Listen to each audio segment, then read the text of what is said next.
দেখুন আজ মুই লঞ্চটা কাଣା বনেছি সাদা খিচড়ি দহি পাপড় আর ভজা।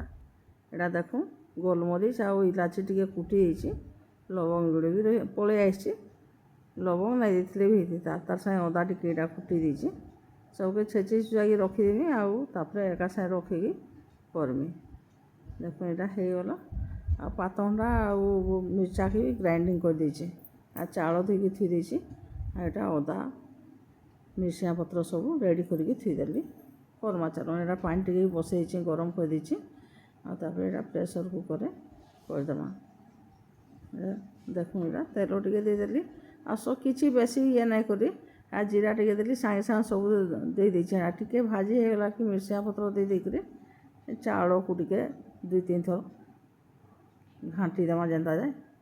ହଁ ପାତଣ୍ଡା ଦେଇଦେଲି ଟିକେ କଞ୍ଚା ଅଂଶଟା ଯିବ ବୋଲିକରି ଟିକେ ଭାଜିଦେଲି। ତାର୍ ସାଙ୍ଗେ ହଳଦୀ ଗନ୍ଧଟା ବି ପଳେଇବ ଏଇଟାରେ। ସେଥିଲାଗି ଏକା ସାଙ୍ଗେ ଦେଇକି ତାପରେ ଚାଉଳକୁ ଦେବି। ଚାଉଳ ଟିକେ ଭାଜି ଭୁଜା ହେଇସାରିଲେ ତାପରେ ଦେଖୁନ୍ କେନ୍ତା କରୁଛି ଯେ ସବୁ ମିଶେଇ ଦେମି। ଏଇଟା ପାତଣ୍ଡା ଗୁଟେ ସବୁ ମିଶିଯିବା। ତାପରେ ଦେମି ଏଇଟା ତରକାରୀ ମସଲା ଦେଇଛି ଅଲଗା କିଛିଟା ନାଇଁ ଦେଇ ତରକାରୀ ମସଲା ଟିକେ ଦେଇଦେଇଛି। ଗରମ ମସଲା ବି ନାଇଁ ଦେଇ ଏଇଟାରେ ଦେଖୁନ୍ ଖାଲି ବିରିୟାନୀ ମସଲା ଟିକେ ଦେଇଛି। ଏଇଟା ଗରମ ମସଲା ଦେଇ ସାରିଲି ତାପରେ ଲୁଣ ଦେଇଦେଲି ଫେର୍ ମିଶେଇ ଦେବି ଟିକେ ତାପରେ ବିରିୟାନୀ ମସଲା ଦେବି ଆଉ କିଛି ନାଇଁ କରି ପାଣି ଗରମ ଯେନ୍ କରିଛି ସେଟାକୁ ଦେଇଦେବି। ଦେଖୁନ୍ ଏଇଟା ଏତିକି ଦେଇକରି ବହୁତ ସିମ୍ପୁଲ୍ରେ କରିଛି। ଏଇଟା ଯେନ୍ ଉପାସ କରିଥିବେ ବି ଆରାମସେ କରିକି ଖାଇପାରବେ। ପାତଣ୍ଡା ଟିକେ ଦେଇଛି ଟିକେ ଟିକେ ଖଟା ଲାଗବ ବି ଆଉ ବେଶୀ ମସଲା ମୁସଲି କିଛି ନାଇଁ। ଡାଲି ଆଉ ଚାଉଳ ଦୁଇଟା ପଡ଼ିଛି।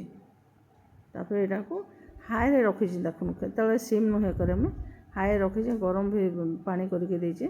ଏଇଟା ଏମିତି ଦେଇଦେବି ଆଉ ଏ ହାଇରେ ଥିବ ଯୋଡ଼େ ସିଟି ମାରିକି ଖାଲି ବନ୍ଦ କରିଦେଇଥିବି। ଦେଖୁନ୍ ଏଇଟା ଏନ୍ତା କରିକି ଛାଡ଼ିଦେଲି ଆଉ ଖାଇଲା ଟାଇମ୍ ହେଲା ବେଳକୁ ଏଇଟା ଆସିକି ଖୁଲିଛି। ଦେଖୁନ୍ ଗରମ ତାର ଗ୍ୟାସ୍ ଫ୍ୟାସ୍ ଯାଇସାରିଥିଲା। ତାପରେ ଏଇଟାକୁ ମୁଁ ଖୁଲିଲି। ଦେଖୁନ୍ ପୁରା ଗୋଟା ଗୋଟା ଭାତ ହେଇକି କେତେ ବଢ଼ିଆ ହେଇଛି ଯେ ଗାଈ ଘିଅ ତ ଦେଇଥିଲେ ହେଇଥିତା କିନ୍ତୁ ମୁଇଁ ମନେ ନାଇଁ ଆଉ ଦେବାର୍ ଲାଗି ଆସିଲେ ଏମିତି ଖାଇବାର୍ ଲାଗି ବାଢ଼ି ପକେଇଲି। ଏଇଟା ମୁଇଁ ଏଇଟା ଗାଈ ଲାଗି ରଖିଦେଉଛି ତାପରେ ତାଙ୍କର ଲାଗି ଖାଇବାର୍ ଲାଗି ଏଇଟା ବାଢ଼ି ଦେବି।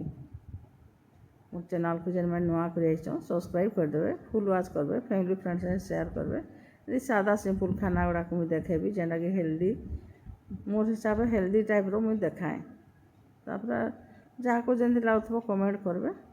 ଦେଖୁନ୍ ଏଇଟା ଖିଚଡ଼ିଟା ବାହାର କରିଦେଲି ଆଗ ଭଜା କରିଥିଲି ଦହି ଆଉ ପାପଡ଼ ଆଉ କିଛି ନାହିଁ। ଠିକ୍ ଅଛି ରଖୁଛି ବାଏ।